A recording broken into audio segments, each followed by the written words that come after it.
Temperature കൂടുന്നു, global warming ഒക്കെ കാരണം ഐസ് ഉരുകുന്നു, സീ ലെവൽ ഇൻക്രീസ് ആവുന്നു.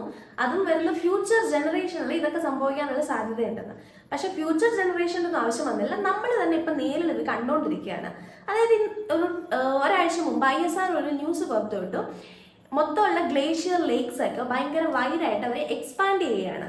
അതിനെക്കുറിച്ചാണ് നമ്മൾ നോക്കാൻ പോകുന്നത്. 1984 മുതൽ 2022 വരെയുള്ള കാലഘട്ടങ്ങളിൽ ഏകദേശം 2400ഓളം ഗ്ലേഷ്യർ ലേക്സ് ഐഡന്റിഫൈ ചെയ്തിട്ടുണ്ട്. അതിൽ തന്നെ 671 ലേക്സ് എന്ന് പറയുന്നത് ഭയങ്കരമായിട്ട് ഇപ്പം എക്സ്പാൻഡ് ചെയ്യുകയാണ്. അതായത് 600 എണ്ണത്തോളം എന്ന് പറയുന്നത് ട്വൈസ് ആയിട്ട് എക്സ്പാൻഡ് ചെയ്യുന്നതെങ്കിൽ ബാക്കിയൊക്കെ ഒരു 1.5 ടൈംസ് ആണ് എക്സ്പാൻഡ് ചെയ്യുന്നത്. ഇതിൽ തന്നെ 130 ലേക്സ് വരുന്നത് നമ്മുടെ സ്വന്തം ഇന്ത്യയിലാണ്. ഇന്ത്യയിൽ എന്ന് പറയുമ്പോൾ നമുക്കറിയാം നമ്മുടെ ഹിമാലയാസിൽ ആ ഭാഗത്താണ് ഇതെല്ലാം വരുന്നത്. നമ്മുടെ 3 ബേസിൻസ് ഉണ്ടല്ലോ, ഇൻഡസ്, ഗംഗ, ബ്രഹ്മപുത്ര, ആ 3 എണ്ണത്തിലേക്കാണ് ഈ ഗ്ലേഷ്യർ ലേക്സ് എല്ലാം ഒരു ഡിവൈഡ് ചെയ്ത് പോകുന്നത്. ISRO അതിൽ സ്പെസിഫിക് ആയിട്ടൊരു ലേക്കിന്റെ കാര്യം എടുത്തു പറയുന്നുണ്ട്. ഗപ്പാങ് ഗട്ട് ലേക്ക് എന്ന് പറയുന്നത് ഹിമാചൽ പ്രദേശിലുള്ള ഒരു ലേക്കാണ്. ഈ ഒരു ലേക്കിന്റെ എക്സ്പാൻഷൻ എന്ന് പറയുന്നത് വളരെ ഡ്രാസ്റ്റിക് ആണ്. അതായത് 1984 36 ഹെക്ടർ ആയിരുന്നെങ്കിൽ ഇപ്പോൾ 2022 അത് 101 ഹെക്ടർ ആയിട്ട് എക്സ്പാൻഡ് ചെയ്തിട്ടുണ്ട്. അതായത് പെർ ഇയർ 1.9 ഹെക്ടേഴ്സ് അത് ഇൻക്രീസ് ആവുന്നുണ്ട്. ഇത്ര ഇമ്പോർട്ടൻ്റ് ആയിട്ട് ഈ ഗ്ലേഷ്യർ ലേക്സിന്റെ എക്സ്പാൻഷൻ പറയാനുള്ള കാരണം എന്ന് പറഞ്ഞു കഴിഞ്ഞാൽ, ഒരു എക്സാമ്പിൾ പോലെ നമുക്ക് പറയുകയാണെങ്കിൽ കഴിഞ്ഞ ഒക്ടോബറിൽ സിക്കിമിൽ ഒരു ഫ്ലഡ് ഉണ്ടായി. അതിനുള്ള മെയിൻ റീസൺ എന്ന് പറയുന്നത് ഈ ഗ്ലേഷ്യർ ലേക്കിന്റെ ഗ്ലോഫ് എന്ന് പറയുന്ന ഒരു ഫിനോമിനൻ കാരണമാണ് ആ ഒരു ഫ്ലഡ് അന്ന് അവിടെ ഉണ്ടായത്. ഏകദേശം 40 പേരോളം മരിക്കുകയും 76 പേർക്ക് കാണാതാകുകയും ചെയ്തിട്ടുണ്ട്. ഇനി നമ്മൾ ഗ്ലോഫ് എന്താണെന്ന് നോക്കാൻ പോവാണ്. ഗ്ലോഫ് എന്ന് പറഞ്ഞു കഴിഞ്ഞാൽ ഗ്ലേഷ്യർ ലേക്ക് ഔട്ട്ബേസ്റ്റ് ഫ്ലഡ് എന്നാണ് അതിന് പറയുന്നത്. നമ്മുടെ നോർമൽ ഫ്ലഡ് പോലൊന്നുമല്ല. മഴയുണ്ടെങ്കിൽ മാത്രമേ നമുക്ക് ഒക്കെ ഫ്ലഡ് കാണാൻ പറ്റുള്ളൂ. ഇതിന് പക്ഷേ മഴ തന്നെ വേണമെന്നില്ല. വേറെ പല കാരണങ്ങൾ കൊണ്ടും ഈ ഗ്ലേഷ്യർ ലേക്സ് പൊട്ടി ഫ്ലഡ് ഉണ്ടാവാനുള്ള സാധ്യതയുണ്ട്. ഇപ്പം നമ്മുടെ ഇടുക്കി മുല്ലപ്പെരിയാർ ഡാം ഒക്കെ എടുക്കുകയാണെങ്കിൽ അത് ഉണ്ടാക്കിയിരിക്കുന്ന അത്രയും സ്ട്രോങ് ആയിട്ട് കൂടി നമ്മളിപ്പോൾ മഴക്കാലത്ത് മാത്രമാണ് ഫ്ലഡ് എന്ന് പറയുന്ന ഒരു സംഭവമായിട്ട് നമ്മളെല്ലാം പൊങ്ങി വരാറ്. പക്ഷേ ഈ ഗ്ലേഷ്യർ ലേക്സ് എപ്പോൾ പൊട്ടും അല്ലെങ്കിൽ എപ്പോൾ എന്ത് സംഭവിക്കാമെന്ന് നമുക്കാർക്കും പ്രെഡിക്റ്റ് ചെയ്യാൻ പറ്റില്ല. അത് പ്രകൃതിക്കും അവിടെയുള്ള ആ മൗണ്ടൻസിന് മാത്രമേ അറിയാൻ സാധ്യതയുള്ളൂ. അതായത് ഒരു ചെറിയ ഹോൾ ഉണ്ടായാൽ തന്നെ ഏകദേശം ഭയങ്കരമായിട്ട് ആ ഹോൾ വികസിച്ച് ആ വെള്ളം ഔട്ട്ബേസ്റ്റ് ചെയ്ത് പുറത്തു വരാനാണ് സാധ്യത. അതായത് ടെമ്പറേച്ചർ കൂടുന്നതിനനുസരിച്ച് നമ്മുടെ ഈ ലേക്സ് ഉണ്ടാവുന്നത് എക്സ്പാൻഡ് ചെയ്യുന്നു. എക്സ്പാൻഡ് ചെയ്യുമ്പം അതിൻ്റെ ഈ വാൾസ് ഉണ്ടാക്കിയിരിക്കുന്നത് ഒരിക്കലും നമ്മുടെ കോൺക്രീറ്റോ സിമെന്റോ ഒന്നും വെച്ചല്ല. ഒന്നെങ്കിൽ ഐസ് പോലെ തന്നെയുള്ള ഐസുകൾ ചേർന്നിട്ടായിരിക്കാം, അല്ലെങ്കിൽ മൊറൈൻ എന്ന് പറയുന്ന ഒരു സബ്സ്റ്റൻസ്, അതായത് ഈ റോക്കും മണ്ണും ഒക്കെ വെച്ചിട്ടുള്ള അങ്ങനെയായിരിക്കും ഇത്. അതായത് നാച്ചുറലി ഡാംഡ് ആണ് ഈ ഗ്ലേഷ്യർ ലേക്സ്. അപ്പോൾ കൂടുതൽ നമുക്ക് സേഫ്റ്റി എന്നൊന്നും പറയാൻ പറ്റില്ല. ഒരു ചെറിയ ഹോൾ, അതായത് ഹെവി റെയിൻഫോൾ ഉണ്ടായാൽ തന്നെ അത് പൊട്ടാനുള്ള സാധ്യതയുണ്ട്. അല്ലെങ്കിൽ വേറൊരു മഞ്ഞോ ഐസ് എങ്ങാനും വന്ന് ഇടിച്ചാൽ തന്നെ അത് പൊട്ടാനുള്ള സാധ്യതയുണ്ട്. ആ ചെറിയ ഹോളിൽ നിന്ന് അത് വികസിച്ച് ഭയങ്കരമായിട്ട് അത് ഫ്ലഡ് പോലെ, അതായത് ഈ മണ്ണും കല്ലും ഐസും എല്ലാം കൂടി ചേർന്ന് ഡൗൺ സ്ട്രീമിലേക്ക് ഒഴുകി വരുവാണ് ചെയ്യുന്നത്.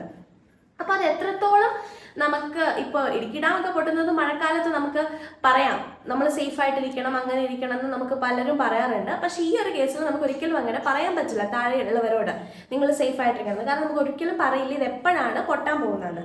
ഇനി ഇതിൻ്റെ ഒരു നോക്കുവാണെങ്കിൽ ഈ അതായത് സ്നോ പെയ്യുന്ന ആ ഒരളവും എത്രത്തോളം മെൽറ്റ് ആകുന്ന അളവും അത് രണ്ടും ഈക്വൽ ആണെങ്കിൽ നമുക്ക് പറയാം ആ ഗ്ലേഷ്യർ ലേക്ക് ബാലൻസ്ഡ് ആയിരിക്കും. ഇനി എപ്പോഴാണോ കിട്ടുന്ന സ്നോയുടെ അളവും മെൽറ്റ് ആകുന്ന ഐസും ബാലൻസ്ഡ് അല്ലാതെ, അതായത് കുറച്ച് സ്നോ കിട്ടുകയും വാം ടെമ്പറേച്ചർ ആവുന്നതിനനുസരിച്ച് കൂടുതൽ സ്നോ മെൽറ്റ് ആവുകയും ചെയ്യുന്ന ഒരു സംഭവം വരുമ്പോഴാണ് ഈ നമുക്ക് കൂടുതൽ പ്രശ്നങ്ങൾ ഉണ്ടാവാനുള്ള ഒരു സാധ്യത വരുന്നത്.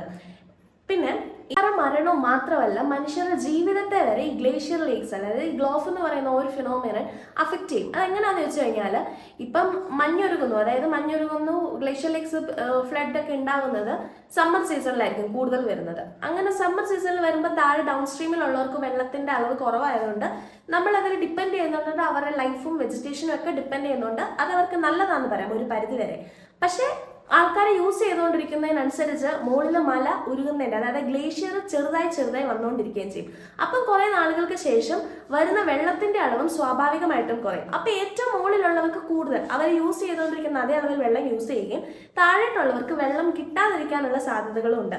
അതെല്ലാം ഇതിൻ്റെ ഒരു ആഫ്റ്റർ എഫക്ട്സ് ആയിട്ട് പലരും ഇപ്പോൾ സ്റ്റഡി ചെയ്തുകൊണ്ടിരിക്കുന്ന കുറേ കാര്യങ്ങളാണ്. അതായത് ഈ മൗണ്ടൻസിനെ കുറിച്ചും ഗ്ലേഷ്യർ ലേക്സിനെ കുറിച്ചുള്ള സ്റ്റഡീസിൽ അവർ പറയുന്ന കാര്യങ്ങളാണ്. ഇനി എങ്ങനെ നമുക്ക് അതായത് ഗ്ലേഷ്യർ ഈ ഒരു ലേക്ക് ഫ്ലഡ് ഉണ്ടാകുന്നത് നമുക്ക് തടയാൻ പറ്റില്ല കംപ്ലീറ്റ്ലി. പക്ഷെ എന്തൊക്കെ മെഷേഴ്സ് എടുക്കാൻ നോക്കിക്കഴിഞ്ഞാൽ, ഒന്നെന്ന് പറയുന്നത്, അതായത് വൾണറബിൾ ആയിട്ട് പറയുന്ന കുറേ ലേക്സ് ഇപ്പൊ തന്നെ കുറേ പേര് ഐഡന്റിഫൈ ചെയ്തിട്ടുണ്ട്. ആ ലേക്സിൽ നിന്നൊക്കെ ഒരു പർട്ടിക്കുലർ എമൗണ്ട് ഓഫ് വെള്ളം, അതായത് നമ്മൾ ഡാമിൽ നിന്ന് പുറത്തേക്ക് വിടുന്ന പോലെ തന്നെ കുറച്ച് പൈപ്പ് വഴിയോ എന്തെങ്കിലും വഴിയോ വെള്ളം പുറത്തേക്ക് കൊണ്ടുപോവുക ഒന്നത്. അല്ലെങ്കിൽ എന്താ, വാർണിംഗ് പ്രൊവൈഡ് ചെയ്യുക. നമ്മൾ മറ്റേ ഡാം പൊട്ടാറാവുന്നു അങ്ങനല്ല, ആ വെള്ളത്തിൻ്റെ ഒരു വാട്ടർ ലെവൽ മെയിൻറ്റെയിൻ ചെയ്യുക. അല്ലെങ്കിൽ ഡിസ്ചാർജ് പൈപ്പ്, അതായത് അതിൻ്റെ അളവ് കൂടുന്നതിനനുസരിച്ച് ഒരു ചെറിയൊരു വാർണിംഗ് നമുക്ക് കൊടുക്കാൻ പറ്റും. ഇത് രണ്ടുമാണ് ഇപ്പോൾ ഇവർ സ്റ്റഡി ചെയ്യുന്നവർ അതിനെക്കുറിച്ച് പറയുന്ന രണ്ട് പോസിബിൾ ആയിട്ടുള്ള രണ്ട് മെത്തേഡ്സ്. ഇതിനെ എങ്ങനെ പ്രിവെൻറ്റ് ചെയ്യാമെന്നല്ല, നമ്മുടെ മനുഷ്യൻ്റെ സൈഡിൽ നിന്ന് നമുക്ക് എന്ത് ചെയ്യാൻ പറ്റും എന്നുള്ളത്. അപ്പം ഇതിൻ്റെ എല്ലാം ബേസ്, അതായത് ഗ്ലോബൽ വാർമിംഗ് എന്ന് പറയുന്ന സംഭവം ആണ് ഇതിൻ്റെ എല്ലാം ബേസ് ആയിട്ട് പറയുന്നത്. അതുകൊണ്ടാണ് ഇതെല്ലാം സംഭവിക്കുന്നത്. അതെല്ലാം നമ്മൾ ചെയ്തതിൻ്റെ ആഫ്റ്റർ എഫക്ട്സ് നമ്മൾ തന്നെ അനുഭവിക്കണമെന്ന് 2021 ഫ്ലഡ് ആയിക്കോട്ടെ, പല പ്രകൃതി തന്നെ നമുക്ക് പലത് കാണിച്ചിട്ടുണ്ട്. നമ്മുടെ ടെക്നോളജി എത്രത്തോളം ഡെവലപ്ഡ് ആവുന്നു, മനുഷ്യർ എത്രത്തോളം ബുദ്ധിയായിട്ട് ഓരോന്ന് ചെയ്യുന്നു, അതിനനുസരിച്ച് എൻവയോൺമെൻറ്റും അതിൻ്റെ ഇരട്ടി ആയിട്ടായിരിക്കും തിരിച്ചടിക്കുന്നതെന്ന് എല്ലാവരും എപ്പോഴും ഓർത്താൽ നല്ലത്. So that was it guys.